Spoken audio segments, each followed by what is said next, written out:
You're listening to the Ones Ready podcast, a team of Air Force Special Operators forged in combat with over 70 years of combined operational experience, as well as a decade of selection instructor experience. If you're tired of settling and you want to do something you truly believe in, you're in the right place. Now here's your favorite CCT personality, JTAC extraordinaire, embracer of the ridiculous face, and like the shortest operator you'll ever meet, Peaches. Hey everybody, welcome back to the Ones Ready podcast. We're happy that you joined us today. Today we have a special guest, Dr. Doc Pate. She is a neuroscientist, a combat trauma medical researcher, and she's also the CEO and co-founder of the unfortunately named Coruna Medical. So before we go on and we have you introduce yourself and start with the questions and everything, we want to cover at least one of our partners. So we're going to talk about Hoist today. So with Hoist, you get your IV level hydration in one bottle ready to go. There's no mixing. Tastes great chilled. And I tell you what, the flavors are incredible. Drinking on a peach mango right now. Dragon fruit. I got to go dragon fruit. You know what's funny is it's the only one of these drinks I've ever found that I can drink mid-workout. So I drank one mid-workout the other day. It's just great. Like it's not too sugary or whatever. I actually I was pleasantly surprised by that. Yep. Yeah, it's not real thick, syrupy. It's got 7 grams of carbs, 7 grams of sugar in per serving. So it's good to go. And if you guys want to go check them out, go to Hoist and then use the promo code ONESREADY and that'll get you a discount. And they are pretty quick at shipping out those cases. So like we always do, we want to thank you for your support and thank you for listening. You guys are the whole reason why we do this. For this episode in particular, it's going to be important for recruits and candidates to pay attention to it. But at the same time, as someone like all of us on here that have been in the military for at least 15 years at this point, I think, Brian, right? Yep. Yeah. So 15 years, jumping out of planes, fast roping, getting our bells rung. Some of us, if not all of us, have had IEDs and the whole deal. So we deal with traumatic brain injury. Well, this is also important if you're a team guy that's out there, whether you're on a team or not, really, because if you hit your noggin, you could be in the hurt locker. So that's why we want to cover that today. And Dr. Pate is actually an expert on it. So, Doc, could you give us some of the details about your background and how you end up being a mental health expert? Yeah, absolutely. So I don't know that I would consider myself an expert at this point. I think the only thing I'm an expert in is my own experience, but I try to learn as much as I can and continue to pick up new information and try and, disseminate that out to the public and integrate it into my own life. But that said, I'm not a clinical psychologist or a mental health counselor. So for anyone listening, this is coming from the perspective of my life lived, but also from my training as a neurophysiologist, which started off with that. Got a Ph.D. From the University of Florida. And basically neurophysiology, for those of you listening, it's the study of the brain-body connection. And for me, the first place that I started to explore that was like with the breath, so respiratory system, and how that connection could influence physiology, and breath could also influence your stress response system. And from there, I branched out. I have tons of interests, and I just decided to pursue them all. So went into a bunch of different areas. Neurotrauma was always of interest to me. So I definitely focused on that for part of my postdoctoral research, but I also studied everything else from cancer and radiation biology to lung infection and arthritis, and just a ton of other areas. And neurotrauma was always the area most interesting to me. And I studied traumatic brain injury and spinal cord injury, and basically the neuroinflammation and redox biology changes that happen after some sort of event, a neurotraumatic event, and ways to potentially mitigate that inflammation post-injury. And then from there, I actually went to teach at the medical school here in Colorado. And I taught first and second year phys, primarily respiratory and renal, but was in a bunch of other areas as well, and was the director of research there. And then through all of the work that I had been doing, I crossed paths with somebody in industry, and they were actually developing a military medical research program. But this was an aerospace engineering firm, so they didn't really know what they were doing. They were just like, we need help. Anyone in the medical field could help us. That'd be great. And so my background, I come from a military family and had been doing tons of research in the medical arena. So it was a nice transition for me to be able to take my career and focus on my passion of working with the military, and turn that into like a new career path for me. So I left academia and went into industry. And from there, I basically started this combat casualty care research program. And after a couple of years, my business partner and I decided to spin it out into Coruna, not Corona Medical. And right now we've got some government funding to study new research ideas and products for battlefield trauma. So like physical trauma, not psychological trauma at this stage. And we've been doing that and been focused on that. But because of the work that I've been doing in this military arena, and because one of my brothers is a 12-year GWAT veteran, I just crossed paths with a lot of folks in both active duty and in the veteran space, and got pulled into some nonprofits, and have been for the past few years really diving in deep with this whole mental health topic through these different organizations, and really trying to wrap my head and hands around this extremely complex and difficult and extremely important subject. Yeah, absolutely. Yeah, well, I was going to ask what drew you to veterans, but that kind of makes sense with your family and everything. Yep. So you guys, you do these kind of retreats, and I won't go into details about them because I know that it's somewhat of a polarizing topic discussion. So I won't necessarily go into detail on those, but like, you guys help veterans all the time. You have retreats and you have, care camps or whatever, it's probably a poor choice of words, but like to date, how many veterans do you think that you've treated so far that have TBIs and PTSD? Yeah, that's a really good question. And to be honest, I don't know the answer to that, because there's been so these different organizations I work with focus on different aspects of, like, they're kind of alternative ways of addressing mental health and enabling people to, rather than thinking about it as like me or my team treating people, think about it as like us enabling people to sort of like treat themselves, if you will. And so there's been different approaches, retreats, certainly. There are, and that's an organization called Heroic Hearts Project, but then there's other organizations as well that do more trying to bring awareness to like physical movement and alternative practices like yoga and breath work, even adventure therapy. And all these different organizations are actually veteran founded. And what they've been doing is trying to, they found something that worked for them to address their own mental health issues. And then they just want to share that with others.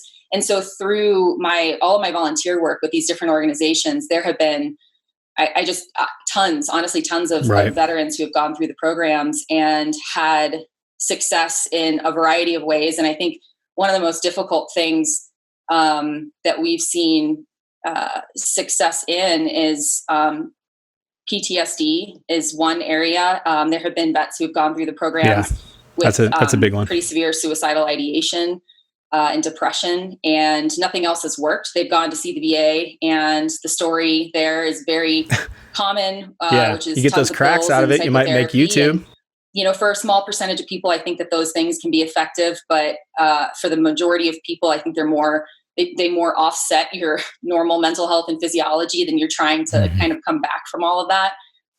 Which is why I think there's such a draw to these alternative therapies, because the traditional paths just aren't working for folks. And when you have something like a TBI underlying all of these other mental health issues, it's a really complex thing. And we don't really know the right medications for folks like that. And so it's really like a trial and error for people, and men and women become guinea pigs. And that is, not helpful at all. So it becomes a really complex process, which is why all these different organizations are popping up within the veteran community and outside of it too, to really provide assistance to other folks who might be struggling in a similar way and just need another tool in the toolbox. And I don't think that there is one thing that really solves the problems for anyone. I think it's like, you just throw all of the tools that you can at it, and hopefully each piece is addressed in some way with one of those tools that you have. Yeah, and I like that kind of mindset of, we're going to show you the tools, alternative medicine to help yourself.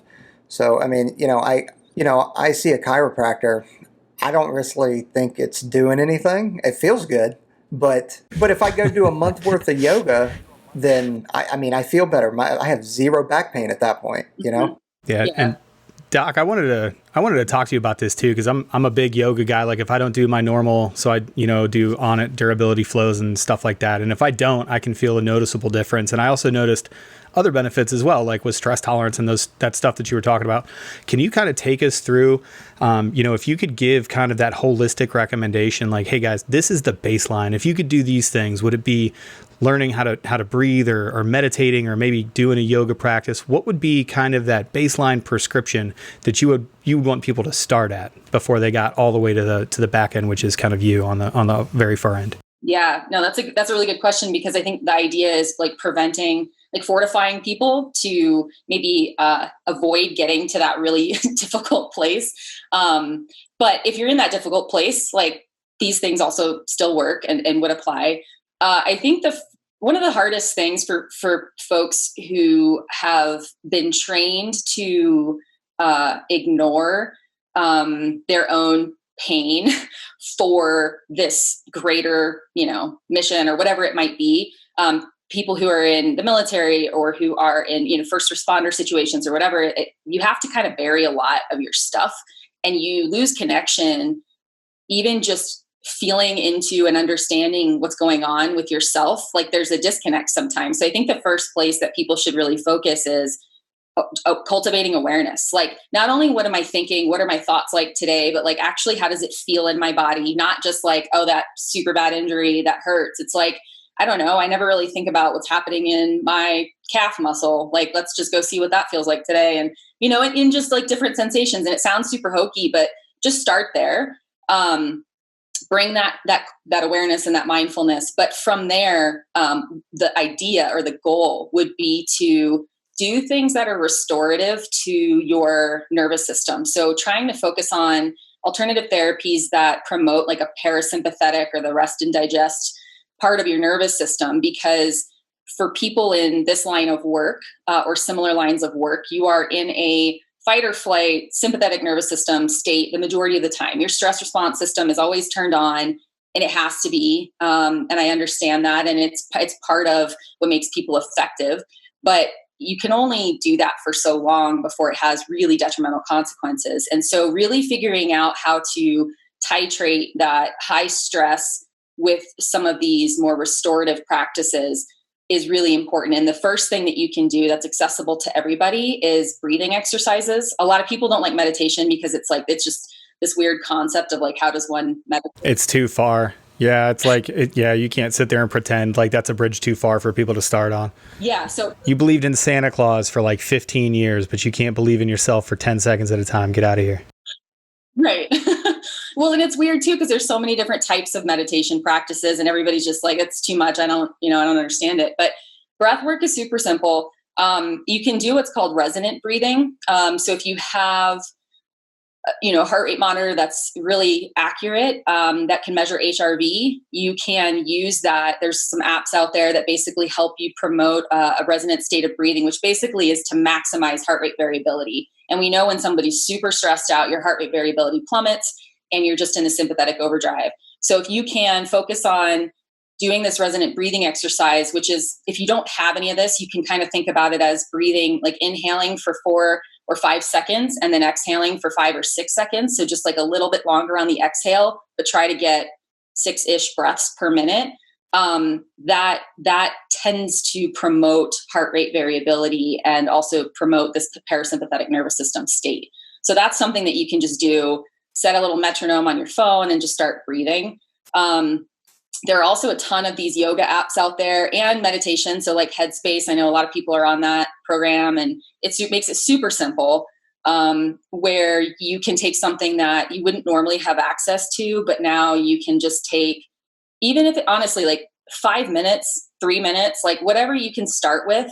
Everybody's all over the place, especially folks with TBIs. Like your ability to focus and stay present is severely diminished a lot of times. And you got to start where you're at. You can't just shoot for an hour of meditation. You're going to lose your mind. So start small, start where you're at, and then gradually increase your tolerance over time. It's like building CO2 tolerance. Just do the same thing for mental health and your ability to focus and cultivate awareness.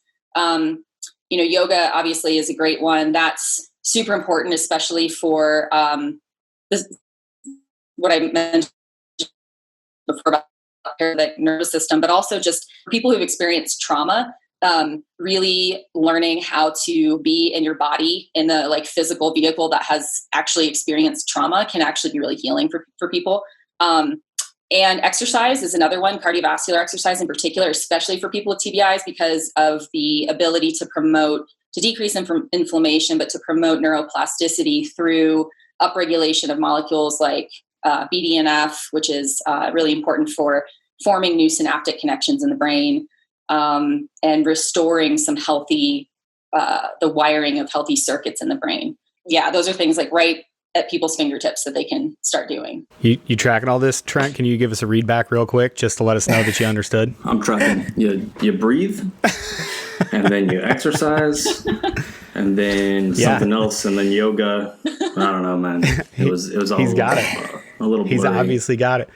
You know, the first time I started taking breathing seriously was when somebody explained it as the only thing in your body that's normally like completely automatic that you can take control over whenever you want. You can't take control over your heartbeat. You can't take control over any other bodily function at will except for your breathing. And that's why it's so important. That's obviously not Aaron Love speaking. I stole that from somebody else. The first time I started taking breathing seriously was when I went to Indoc and I got it taken away, and I was like, whoa, I don't want that taken away anymore. I really like it. What are you guys doing? Yeah, I really like this. Yeah. I didn't realize that I really needed that much. Yeah. and now we've come full circle because we all agree that it's a crutch. You don't need it. You'll be totally fine without it.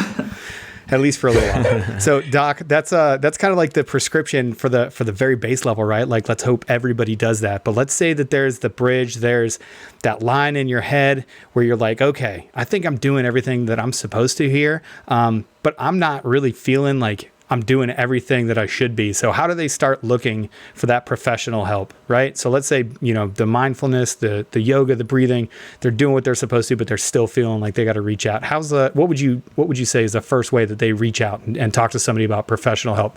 Yeah, that's another good question. I think that a lot of people mistrust mental health professionals because they've had bad experiences. I certainly have. I've probably been through, countless therapists before you find the right one. And, I know that a lot of people feel like they should only go see therapists when they're at rock bottom, but it's a maintenance thing. You get your oil changed before your car, breaks down on the side of the road. It's the same thing with mental health. And I think that it's really important to find somebody, even if it's not a mental health professional, but like somebody that you can trust, that you can have that discussion with on a regular basis, that is able to hold what you're letting out there. Not everybody is, but that's really important. And I think that people should ask, I think a lot of people are always asking friends, like, do you know of anyone good who can handle this? Especially in this community where experiences are really unique. If you have a civilian therapist who has never been through any of the things that you guys have been through, I wouldn't say that they couldn't be an excellent mental health counselor or professional for you. I would just say that there are some things they're not going to be able to understand.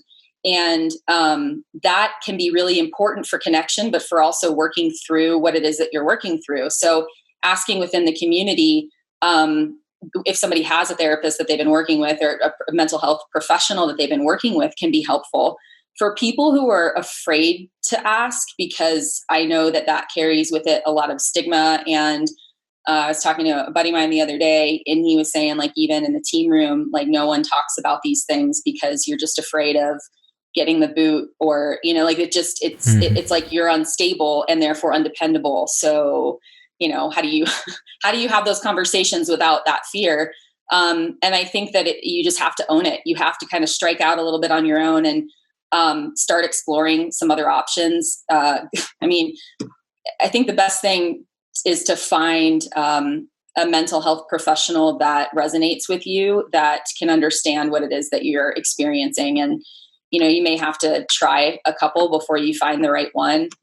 That's not uncommon. So I would just encourage people to not give up, but to find somebody that they can, see on a regular basis. It's a relationship.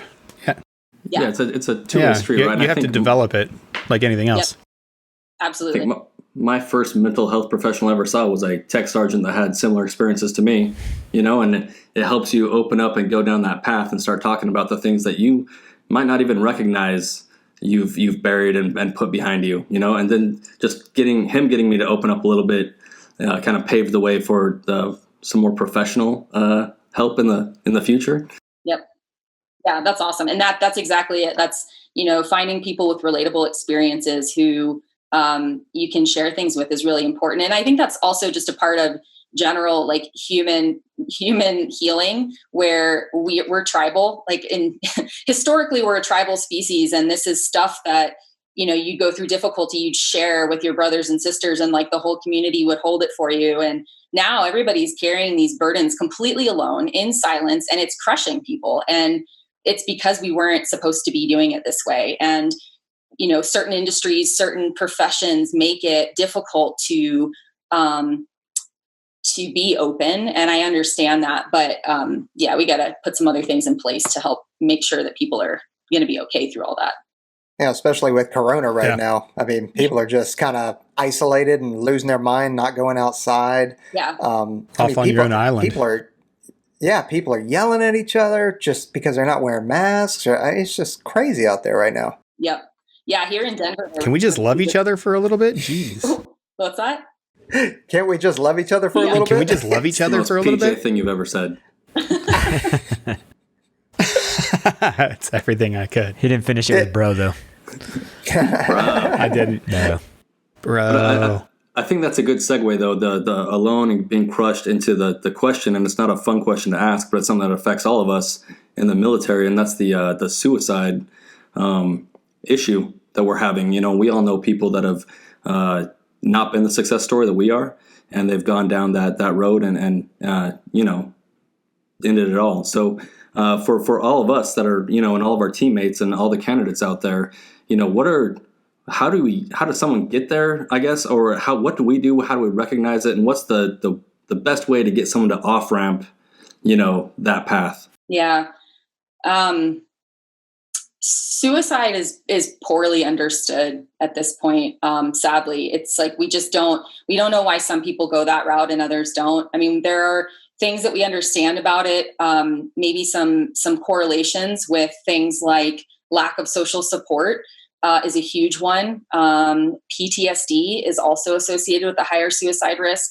Brain injuries, various things that we can point to say, hey, this may not be a cause, but we see a pattern. It's something to have awareness around for your friends and your family. Of course, if they meet those criteria of like, they're alone, they've been through the shit, they've, whatever it is, that's awareness that the rest of us need to have about the people in our circle. But we also need to bring that awareness to ourselves. And this is where keeping on top of your mental health and checking in, noticing when you're going down into that spiral, and trying to stop that process for yourself or others before it gets to the point of no return. I think a lot of what feeds into it, as I mentioned before, is this lack of social support, where we don't share the burden anymore. We are holding on to too much that is, we don't know how to manage it. We weren't taught that.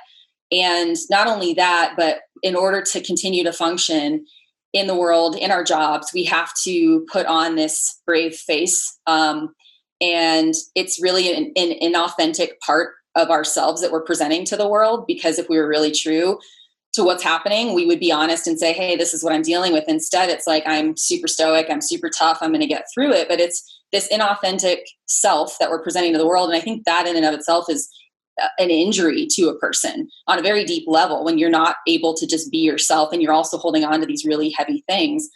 And so social support is something that we absolutely have to improve upon. And it's not just, you see this on social media all the time, like text your buddy and let's talk about mental health. And it's like, hey, cool. Yes. But also let's like actually do something further. Just shooting off a text and checking that box, like I checked in with so-and-so, it's good. Or, let's have a discussion around mental health. It's like, we need to put things into place and take action. So I think that those are really important things to keep in mind. I think the other thing to think about too is with our own mental health, we invest so much energy, time into fortifying ourselves physically and mentally in some regards for the jobs that we do. But we don't often take that same approach to like emotional or overall mental health, where we don't put the reps in. And we sometimes need to like Goggins it a bit and take this like hard lined approach to, it's like tough love for yourself, where it's almost, stop being a little bitch today, like go to the gym, whatever it is, like you got to sometimes just do that. Right. That's perfect. Yeah, absolutely. You just have to take that approach, but there are other people who can't snap themselves out of it like that. It's not going to work because, especially for people who have had TBIs in the past, you don't just have this ability to kind of like, slap yourself around and like get after it. It's a lot harder. And so maybe rather than this tough love, hardline approach to what you're going through, maybe you actually need something gentler and maybe more compassion for what you're going through. And that it's like what I was saying before about maybe taking 3 minutes to meditate instead of shooting for like a whole 60-minute session. Tiny little wins, you just gotta do what you can.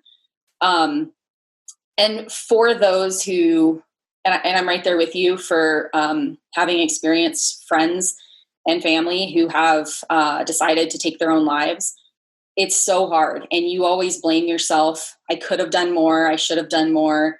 And it's really difficult for me to wrap my mind around it because there's a huge part of me that says we can intervene. We can stop this with enough, headway before somebody gets to that point. We can put in the work to make sure that never happens. But I think there's also this point where when someone has made that decision, there isn't anything that you could have said or done, and they move forward and that choice has been made. I think a lot of suicide attempts are really a cry for help, as people have, heard it referred to before, but it's this acknowledgement of like, I don't see things getting better. My life is the absolute worst. It's so dark here and I don't want to go on. I can't go on and I need somebody to come save me. And that's that scream for connection and for support that person wasn't feeling. So for the unsuccessful attempts, those are more about people trying to receive help, and that's the stuff those are the people where we can intervene and do something. And I think, again, just to beat the dead horse, this social support is like the root of all of it. And then all of these other things that we mentioned before really help build and promote resilience. But, suicide is definitely a difficult topic. And it's been tough, especially as of late, to see so many people. And I think COVID has really played into that with this isolation. And, for people who might seek support, they haven't been able to get it. So, right. And I think a big thing in our community is that most people don't really say anything's a problem until the wheel falls off. Yeah. And we're just like, whoa, what just happened? Like, why did this guy just freak out on everybody and, storm into the team room or storm out of the team room, and he's just starting to drink all the time and he's just a different person now. So yeah. It's difficult in that type of team room, like you were talking about, situation where everyone wants to be the tough guy, and it's just kind of a culture. We're always competitive. No one wants to be the guy who's the one that's holding everyone else back because you had to raise your hand and do whatever. But yeah. That's part of the honesty that we always talk about, and being able to talk to your teammates. So kind of brings me into another topic here, similar but along the same vein, is just we have a big audience that are prepping for selection, and they're getting ready to go into this whole thing, and they see the end results of like what we're talking about here. Like, man, these guys must all be really messed up. Like, I don't think that is the truth of the matter. Most of the guys are able to deal with it fairly well. What would you say for those guys that are coming in right now that they can do to build up the resilience? And, if something happens, just like if, an athlete, if something happens to them, they bounce back a lot quicker. What would you say for someone mental health wise that they can utilize whatever tools or anything to help bounce back a little bit quicker? I would say put in as much effort to your willingness to embrace emotional discomfort as you are to your physical discomfort. Because that isn't something that we pay attention to. And while people are training their asses off every, waking moment of concentration into trying to achieve this goal, don't leave out this other piece. And everybody has something to pull from. Like anyone who's joining the military has at least 18 years of life lived. And for a lot of people, those are the most traumatic, to be honest. I mean, for a lot of people, the first 18 years of their lives are worse than anything else they're going to go through. So we all have stuff to draw on that we can use to remember and focus on the fact that like you made it through that, but also put yourself in situations that are going to be uncomfortable in the same way that you're like, I'm going to go swim in 40-degree water and I'm going to do whatever else you're going to do, right? That it's extremely uncomfortable, but that this is coming and you're prepping and fortifying yourself. In the same way, have difficult conversations, open up, be vulnerable, do all of these things and recognize like you're building healthy neural pathways that are going to allow you to, if you experience trauma down the road, which you will, you're human, it's going to happen.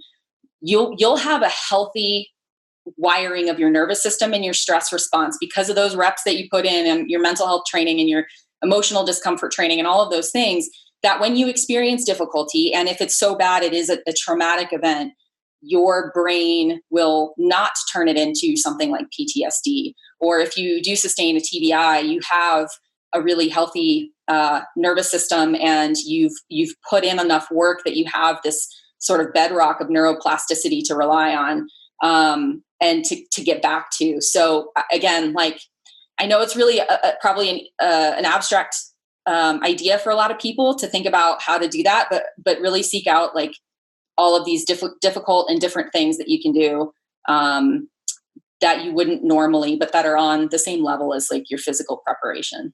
Yeah. And I think, just going back to that whole thing, like when a person does experience a TBI and some kind of event like that, do you think there's anything that they can do immediately after? Like, we do the downtime immediately after the deployments now. We do the 2 weeks of recuperation and relaxation while we're in wherever we're stopping over. Is there anything that they can do during that time to just kind of decompress or anything specifically? I know some of the things like are talking to the group and we kind of share our experiences or debrief kind of everything that went on. Is there anything else specifically? Because I know some guys, stuff that happens when you're at selection, it could be fairly bad for some guys. Or even, thinking back to basic training, we had some guys that unfortunately have a lower stress tolerance and they just never experienced someone yelling at them before. So they ended up just, kind of having a bad day and having to be sent out of basic training. So what can they do kind of in the moment of that they're getting yelled at or something? Those people for folding clothes? You think that's what got them?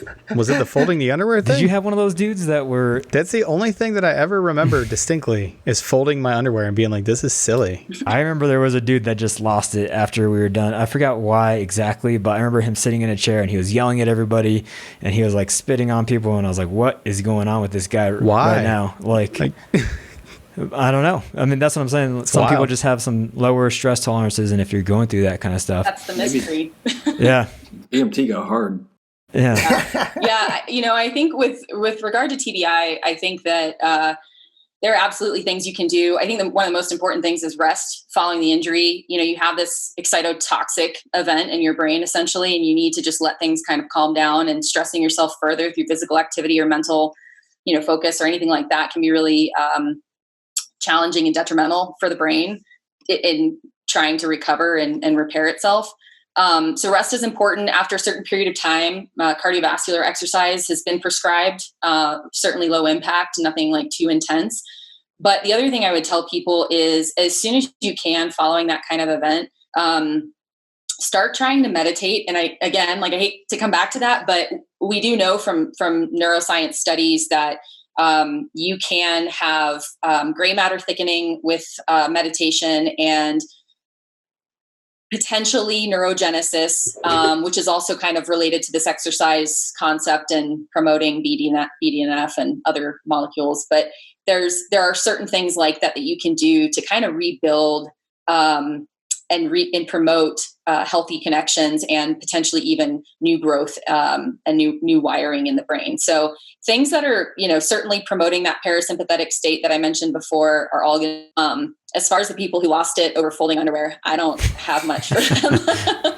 I don't know what that's about. I think, again, like with regard to stress response, a lot of people don't know how they're going to respond to something until they're in it. They think that they're super tough or super, super weak. And then the shit hits the fan. And then all of a sudden they were the total opposite of what they thought. And that's pretty common. I think a lot of people just don't have an idea, especially if they don't have any stress inoculation or training around it. It's kind of like a crapshoot as to how you're going to be. But that's, I think, of course, where, as you guys know, like this is the stress training is super important. But there will still be people who go through that and have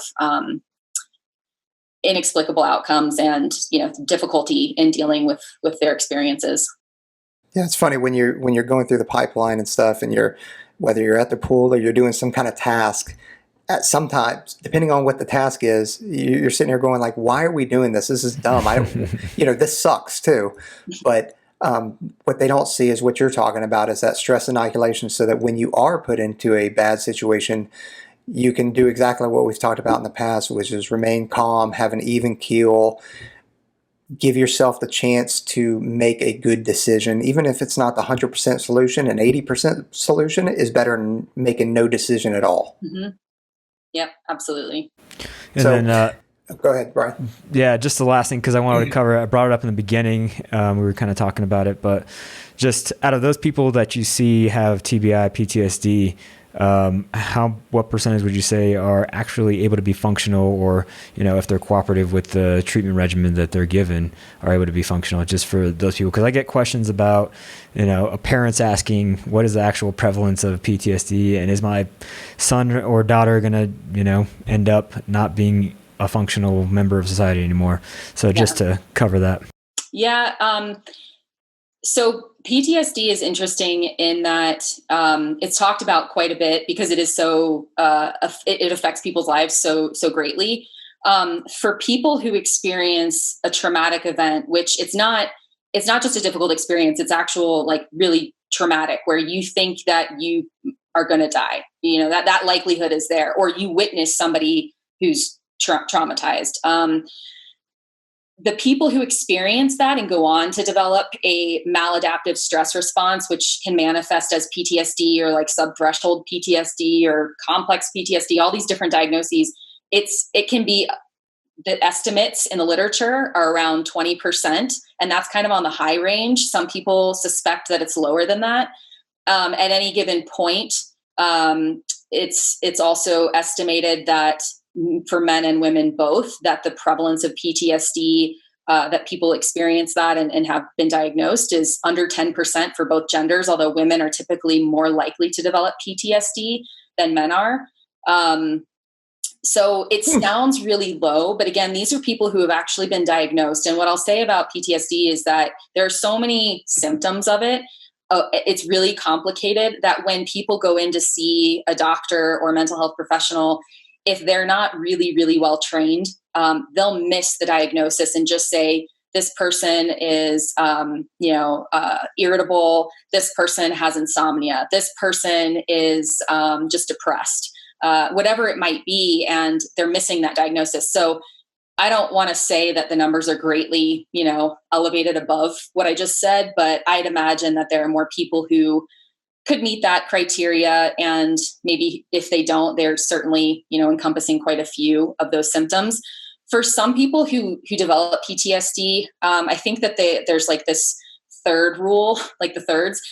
For people who develop it, a third will spontaneously recover, which means they don't meet the diagnosis. It doesn't mean that they're okay. It just means that they don't meet the diagnosis anymore. A third of people will maintain it and it'll resolve with effective treatment. And then a third of people, it won't resolve. So and they'll have severe symptoms unless they seek effective treatment. So I think that the key underlying all of this is that like you have to treat it, and again, like you have to apply all these tools. And when you talk about PTSD, people need to understand that it's not a disease and you can overcome it. It's not, I was talking about this with a friend the other day. It's not a disease like diabetes is where you can manage it, but PTSD you can overcome. And you just need to rewire your stress response, which has gone haywire because of a really traumatic event. And that's possible, but you may need to do psychotherapy with exercise and yoga. You may need to do multiple things. And the idea is to utilize all these tools to remove the highly active stress response system from these different memories that you have. And that's absolutely possible. We know that for a fact. So it can take time. If something isn't working for someone and, parents are concerned, try multiple things and don't give up, because there are things that will work. It's just a matter of figuring out what is right for that one person. So that's the best I have without knowing, these individual people. But I would say to have hope, because these things absolutely can be overcome.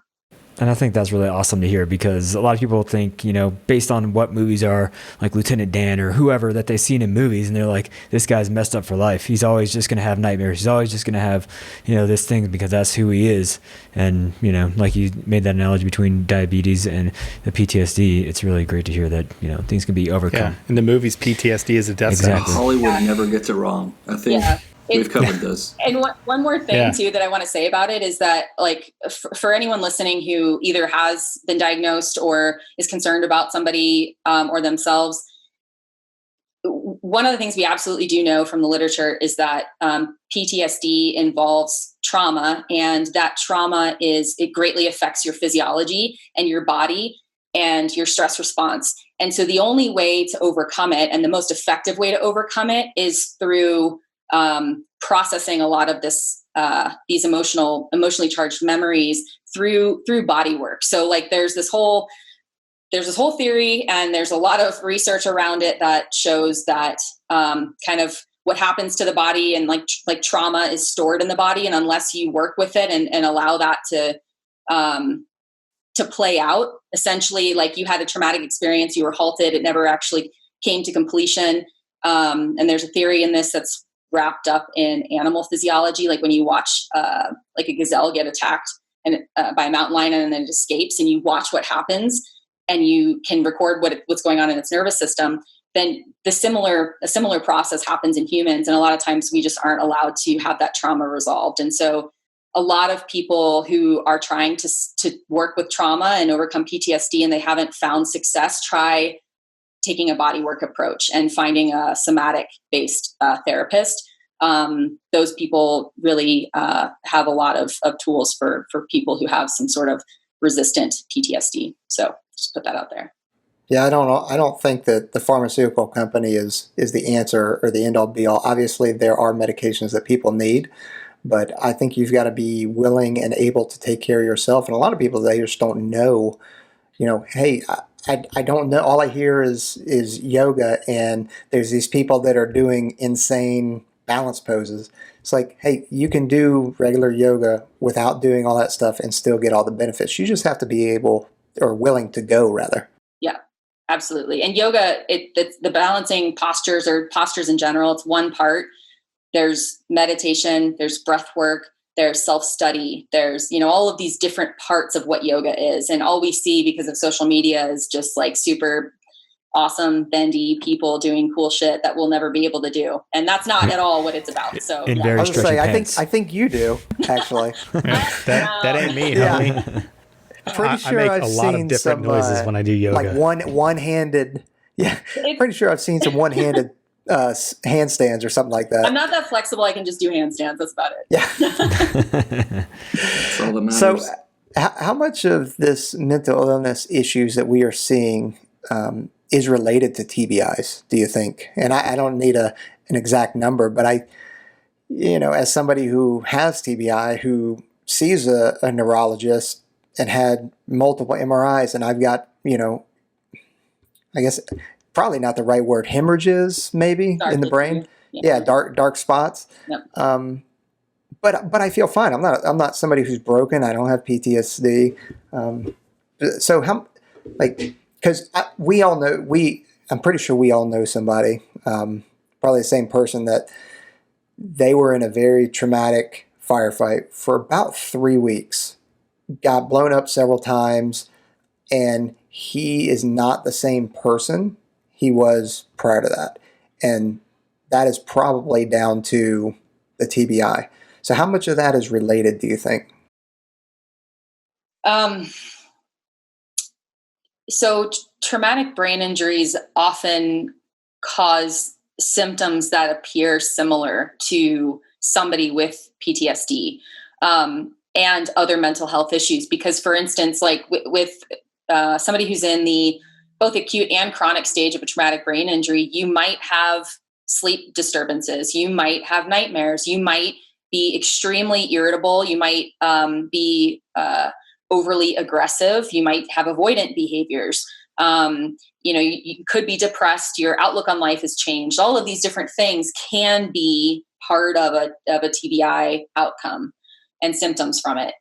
And that looks similar for some folks to what PTSD is, but it also just points to mental health related issues. So if you have TBI and you develop depression, it's probably because of that TBI. I mean, there's no way to separate all of that out. We can't, do that yet. But when you didn't have it before and then you experience a brain injury and then you're a different person, you can have profound changes. And to address the mental health components that are related to an actual injury of your brain, like a mechanical injury rather than a psychological injury, it isn't that different of an approach to healing. You have to, now for somebody who has like severe damage to their brain, there are some things that can't be repaired necessarily, but it doesn't mean you can't overcome whatever deficit that manifests as.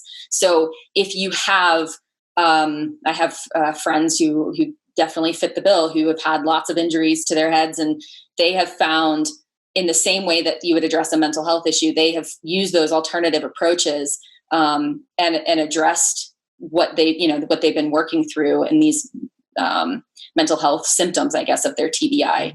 It's difficult to separate it all out, but you definitely have some tools there. I think for people listening to, there are centers who focus on this. So for active duty service members, NICO, National Intrepid Center of Excellence, they do a lot with TBI and people who have severe deficits there, from mild to moderate TBI. And then out here in Colorado, we have the Marcus Brain Institute, and that's kind of more focused on the veteran side of things. But it's essentially rehabbing your brain. It is possible. Neuroplasticity is real. We know this. And, people just need to have hope and put in the work. Sometimes the gains are small, but for somebody like your buddy, I mean, that is a severe injury, what it sounds like a severe injury, but also an extremely traumatic experience. So there could be multiple things at play there. And with traumatic brain injuries too, you can be more susceptible to the rewiring of your nervous system and your stress response in a maladaptive way. It kind of primes the brain in some ways. So again, throw the whole kitchen sink at it, May as well. Yeah. Well, and then that kind of leads into like your company, Doc. Like, what are you guys doing? I mean, kind of all encompassing. Can you take a second and brag about exactly what you guys are doing to combat all these type of stuff for the veterans and for all of us people that may or may not be crazy out there? Yeah. Can I see the C word? Is that okay? So we're focused on right now our primary areas of interest, just because of where everything we do is government funding. So we have to kind of do what the military tells us the needs are. So right now we're focusing on some products for ocular trauma, which is totally separate. I mean, definitely nothing we've talked about today, but it's a really difficult problem on the battlefield because there's, shield them and ship them. And there's no real good solution for anyone who's sustained eye trauma. And that anyone who's lost vision would tell you that they'd rather have a limb lost than eyesight. So, I mean, it's a severe problem and there aren't great options for it. So we're working on a treatment for eye trauma in the field, and that could be like chemical, thermal, mechanical injuries to the eye. We're doing the same kind of thing for burn trauma, which, resuscitation in the field and like a prolonged field care setting can be extremely difficult. So we're trying to solve that issue. Another area that's near and dear to my heart is TBI. So we're working with an organization that has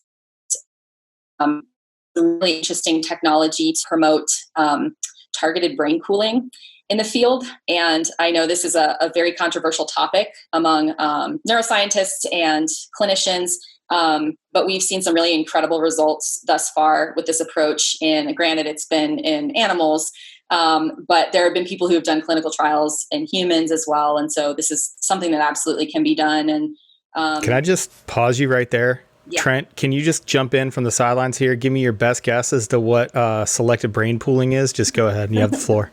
So brain cooling is when you take your IV full of, cold liquid, shove it up into your brain, cool it off. Open the top, dump in ice. Yeah.